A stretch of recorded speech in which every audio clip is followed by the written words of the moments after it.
Hey, I'm Sasha, and today we're talking about who are the ancestors. There are a few different ways that people use the word ancestors, and so I feel like it's a really important question to answer. Who are the ancestors, and who are we really working with when we say ancestor work? So, the first type of person that people use the word ancestor for is someone in their family who has passed. This could be somebody's grandmother or great grandparent or great great great grandparent or one of their parents. The point is that this is a person in their family who is now deceased. A more narrow use of the word ancestor would be to describe a relative who has passed but is distinctly in a well and healed state. So notice that distinction here, where it's talking about all of the ones who are deceased, and then specifically the ones who are deceased who are well in spirit. In a lot of spiritual and religious traditions, there is this belief that the dead, just like the living, are not all the same upon dying. Some of them are doing better than others. A third type of ancestor could be an ancestor of place. I live in what is now Asheville, North Carolina, the United States. And the ancestors of place here are the Chalagi people or the Cherokee people for whom this is their ancestral homeland. A fourth way that people use the word ancestor is to talk about a spiritual lineage. If, for example, you are an initiate of a tradition, i.e., you have been invited to participate and be initiated in that way of seeing the world, then the ancestors of that tradition would become ancestors of lineage or spiritual tradition for you. And then a fifth kind of way I've heard people talk about ancestors is distant ancestors or really distant relatives, like how we all come from water, we come from reptiles, we are descendants of the stars, etc. Personally, I believe that each one of these different ways to talk about ancestors is true, and different people will feel the weight of them differently depending on who they are and how they've spent their lives. My work primarily revolves around working with family ancestors, which can include ancestors of blood or body and or ancestors of adopted lineages. Many spiritual traditions around the world have beautiful and different ways of talking about how we, the living, relate with the dead. Sometimes people talk about it as two different worlds separated by a body of water, two different sides of a coin, etc. My own ancestors have described the ancestral realm to me as the place beyond the sea. When my mother dies, when I die, when my daughter dies, Heron will take us to the place of our ancestors, the place beyond the sea. And just know that is a common theme that those of us who have done the work and are in the work have noticed, that there usually is a body of water. Sometimes it's a sea, a river, ocean, etc. Either way, there's this feeling of traveling beyond the water and going into the other world. In this world we're living in today, we might call this the world of the living or the world of the seen. The other world could be called the world of the unseen, the world of the dead, etc. It also feels important to mention that there is this theme of going and coming, right? That we come to this world from that world, we go from that world to this world. My daughter is an ancestor returned on my mother's father's lineage, right? She has come from that specific lineage of people back to this earth to do a thing, to deliver her specific type of medicine. And so there's always that feeling of an exchange, and then what some people might call like a circle of healing. You know, when something is kind of off in the world of the ancestors, we can do ritual here in this world to affect and bring healing to that realm. And when something is kind of off in this realm, they can do ritual in that realm to heal and positively affect us. So there is this feeling of this symbiotic exchange between the living and the dead. I want to circle back to the two first definitions of ancestors.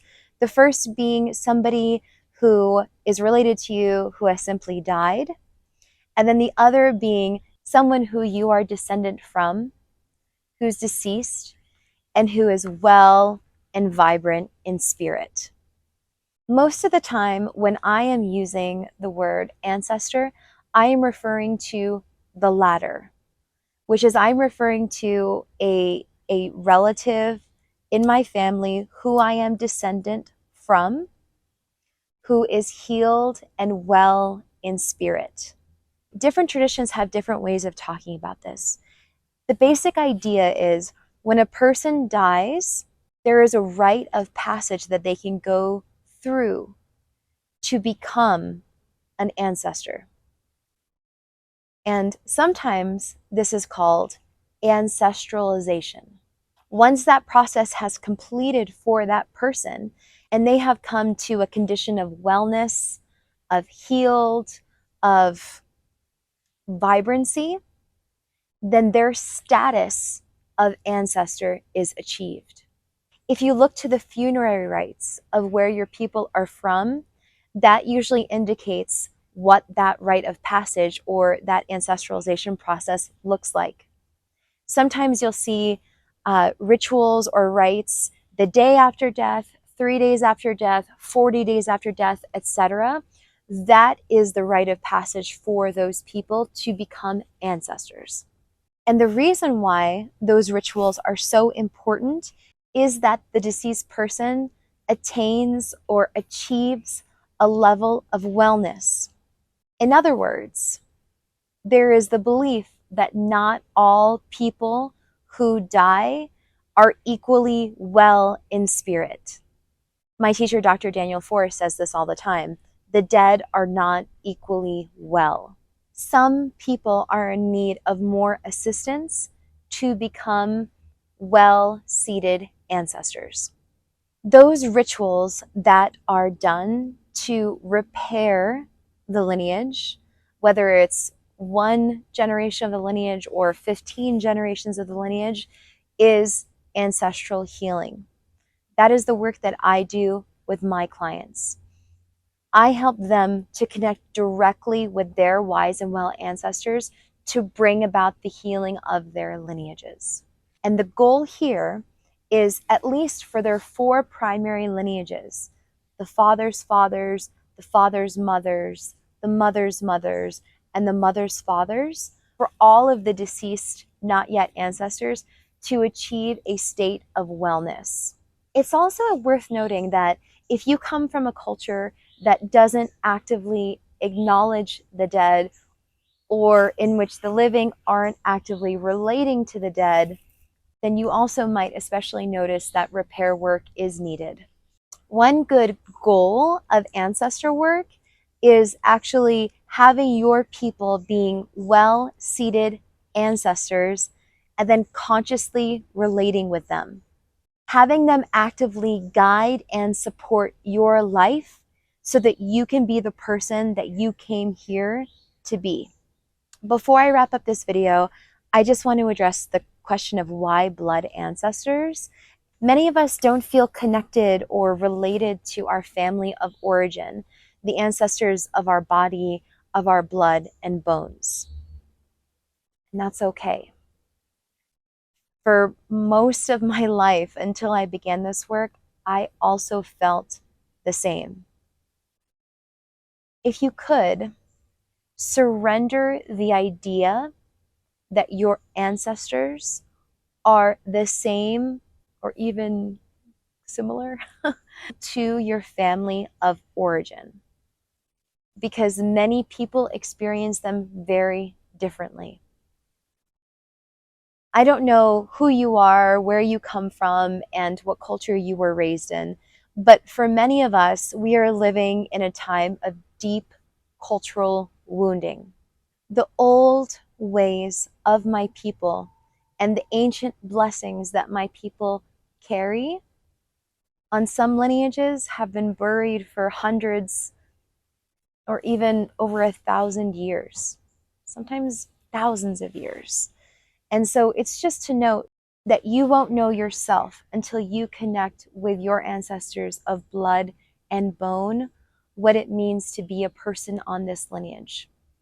Surrender your idea of your ancestors being very similar to your family of origin, because they could be similar or they could be different.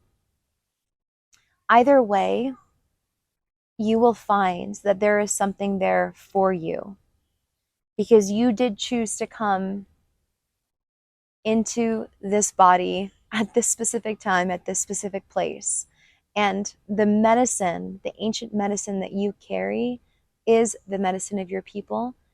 And it's possible to reclaim that medicine and those old ways for personal healing, family healing, intergenerational healing, earth healing, and more.